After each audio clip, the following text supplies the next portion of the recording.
Hi, my name is Min-A Cho from the University of Maryland Department of Physics.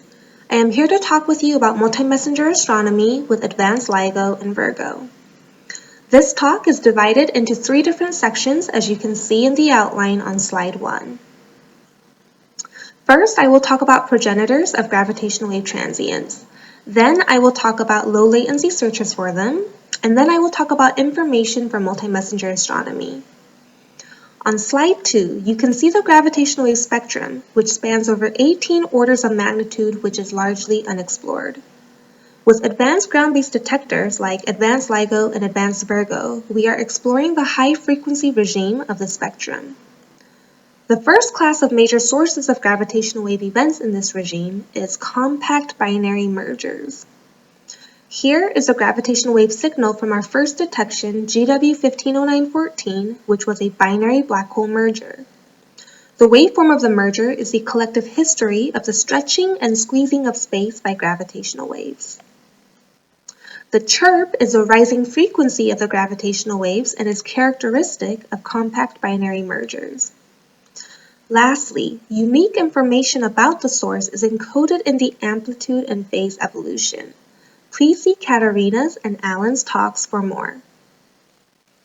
Compact binary mergers have many possible EM counterparts, which include short gamma ray bursts, kilonova emissions, and radio blast wave emissions.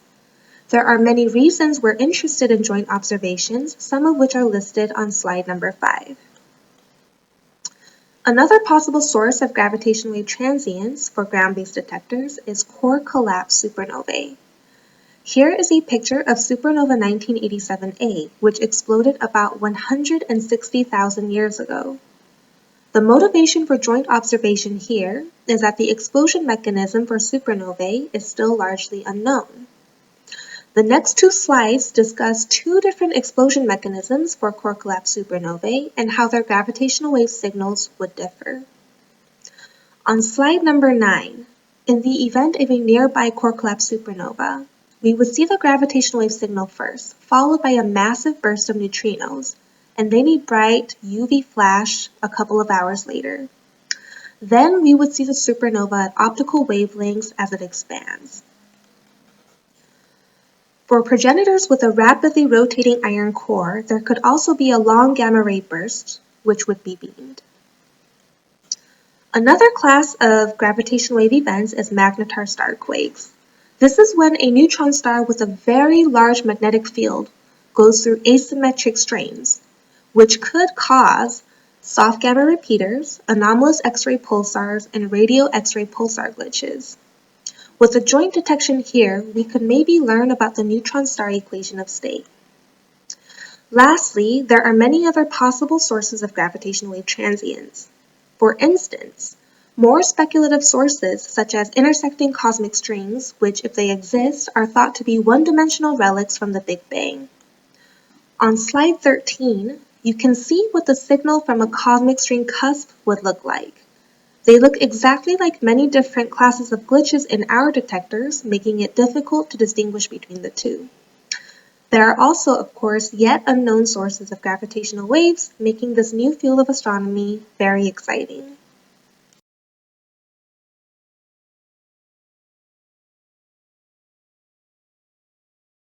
Next, I will talk about low-latency searches for gravitational wave transients. Here is a Google Maps image of the 2 LIGO detectors on slide 15. If you were to continuously walk between the 2 sites, it would take you a little over a month to do so.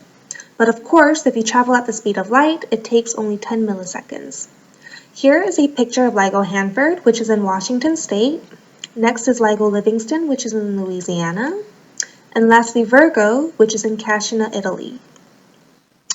There are 2 types of low-latency searches, modeled and unmodeled. The modeled compact binary coalescence searches use match filtering with a template bank to look for signals from 2 black holes merging, or a black hole and a neutron star, or 2 neutron stars. Please see Alex Nitz's talk for more about match filtering.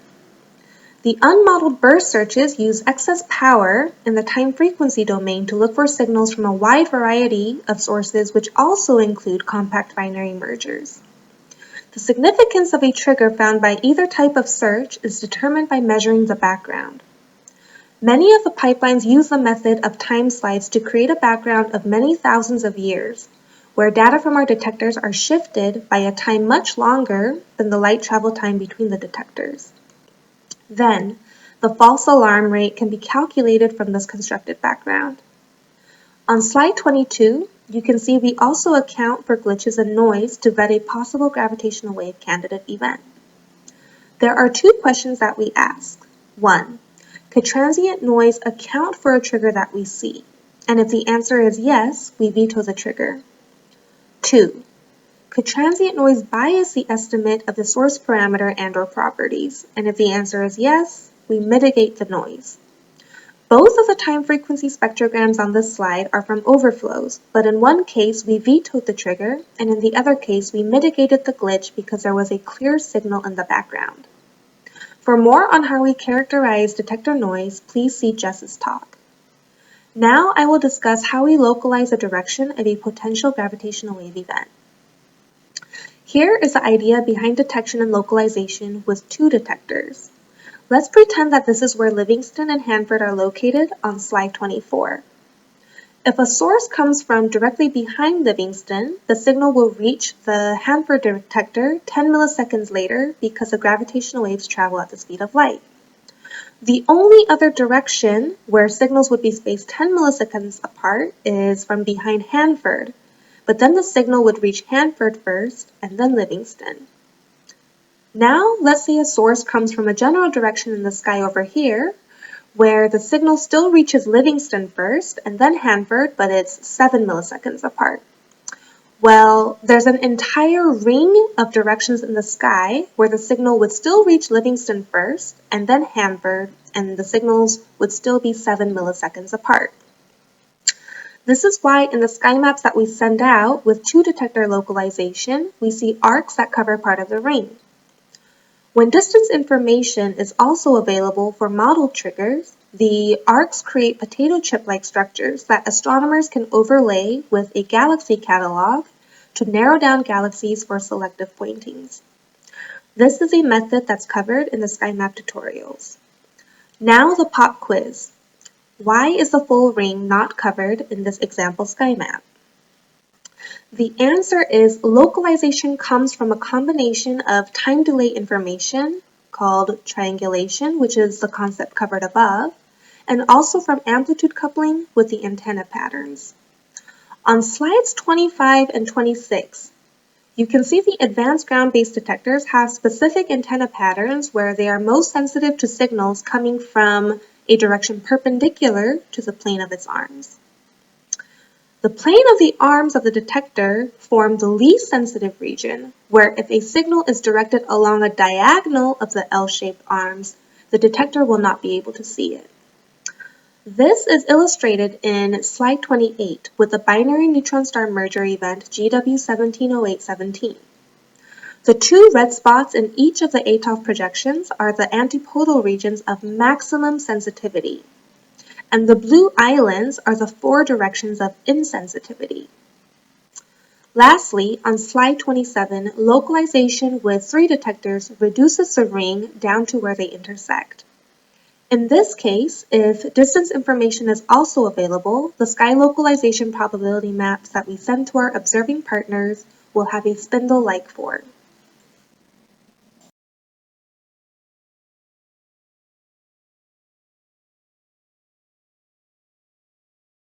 I now turn to the last part of this talk, which is about information sent to our observing partners for multi-messenger astronomy. From the town hall meeting earlier this year, it was announced that we, LIGO Virgo, will release public alerts for all event candidates in which we have reasonable confidence and feel that we can stand behind. These open public alerts will come in two formats using the GCN infrastructure. First, there are notices which are automated machine-readable packets. They are available in formats such as VOE event XML files, binary, and even plain text. To receive these, you can listen anonymously or pre-register. Second, there are circulars which are human-readable prose-style descriptions of the candidates. They are sent and received via email. On slide 31, you can see the information that will be sent for modeled CVC triggers. We will send information about the significance, which is primarily described by the FAR, i.e., the false alarm rate of the event.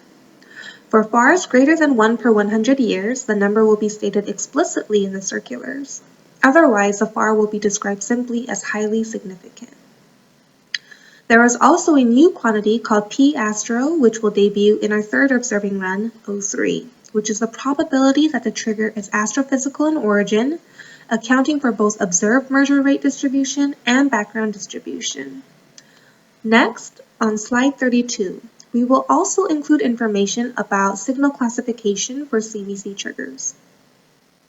This information is computed by the EM-Bright pipeline, which takes the initial point estimates and their uncertainties and computes the probability that the lighter compact object has a mass less than 2.83 solar masses. This is the cutoff that corresponds to the maximum neutron star mass, assuming a very stiff 2H equation of state. In the figure on the right, you can see the turquoise region is a binary neutron star region, and the gray region is a binary black hole region. This leaves a rectangle, which is a neutron star black hole region. The EM-Bright pipeline uses Foucault's fitting formula to compute whether there is any disk mass outside the final compact object for triggers that fall into this region. As you can see, the answer depends on the spin of the compact objects. The larger the aligned spin component of the heavier compact object, the more likely the system is likely to have disk mass. Other information that we include about CVC triggers include the time, detectors involved, and 3D sky localization with distance information. However, we will not release quantitative estimates of masses and spins, and we will not release the GW strain or the waveform regressed from the data in these alerts. For unmodeled burst triggers, we will send information about the significance in the form of the FAR, time, detectors involved, and a 2D sky localization probability map. The FAR threshold for burst triggers will be more stringent because all alerts in 03 will be open and public. Slides 35 and 36 are examples of what GCN notices look like. And slides 37 to 39 are real excerpts from circulars related to GW 170817, the first neutron star merger ever observed. Thank you for listening to this talk, and please take a look at the Skymap tutorials to see how to use them.